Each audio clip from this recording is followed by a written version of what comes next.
There are places where reality bends, where the familiar turns into something unexplainable. Some say it's just in your head, others swear it's real. But what if the knock at your door wasn't from a stranger?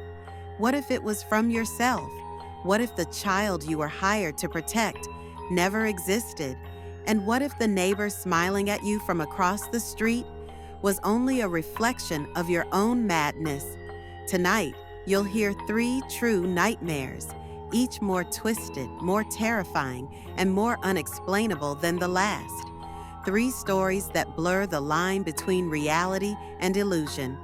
And by the end, you won't know which one is worse, the horrors that live outside your door, or the ones that already live inside. Story 1. The knock at 2 a.m. Lucy, a college student, lived alone in an old London flat. One night, around 2 a.m., she heard knocking at her door.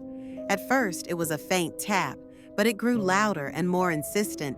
When she peered through the peephole, no one was there. She tried to ignore it, but the knocking returned again and again, like someone playing a cruel game just out of sight. Then her phone lit up.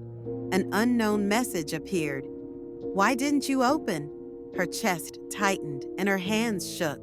The flat was silent, but from the corner of her eye she noticed the cupboard door slightly trembling, as though something inside was breathing. She tried calling her best friend, but the call distorted into a voice whispering, "Don't look at me."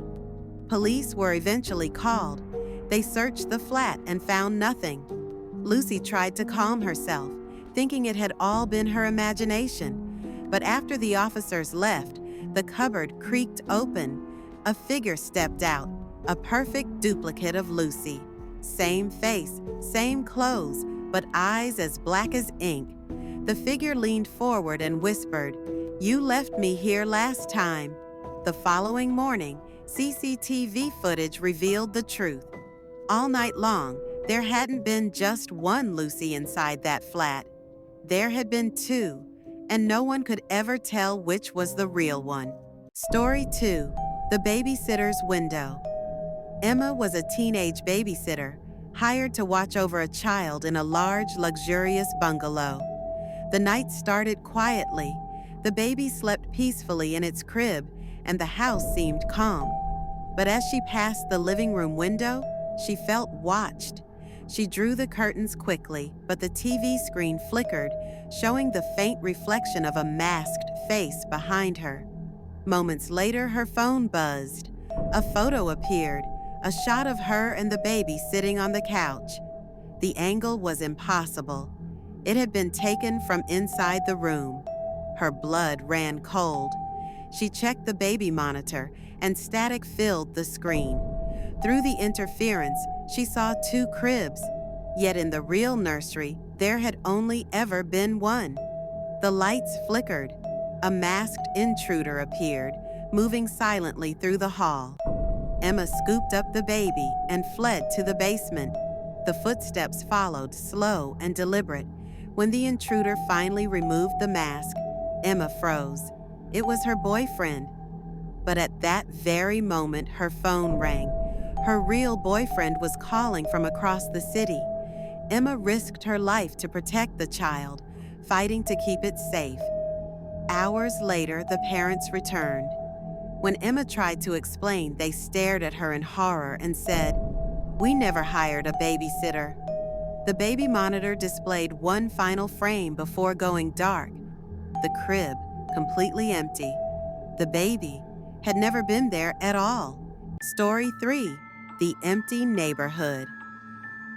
A newlywed couple moved into a quiet street called Maple Street. The houses seemed abandoned, their windows dark, their lawns unkempt.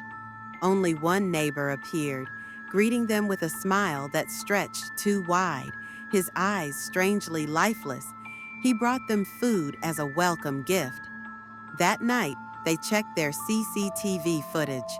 The neighbor was caught on camera walking straight through their locked gate and into their home without ever opening a door. When the wife glanced outside, she froze. In every house window, the same neighbor's face stared back. Dozens of identical figures, watching silently. As days passed, the couple uncovered an old newspaper article. The headline read, "Mass Murder on Maple Street, Residents Missing." Desperate, the wife chose to sacrifice herself so her husband could escape. She distracted the neighbors while he ran, but no matter how far he went, the road looped endlessly, always bringing him back to the same street, the same house, the same neighbor. The next day, police reports stated, Maple Street has been abandoned for over 20 years. But the CCTV revealed something far worse. In the final frame, the husband was seen attacking his wife. The neighbors may never have existed at all. They were only fragments of his broken mind.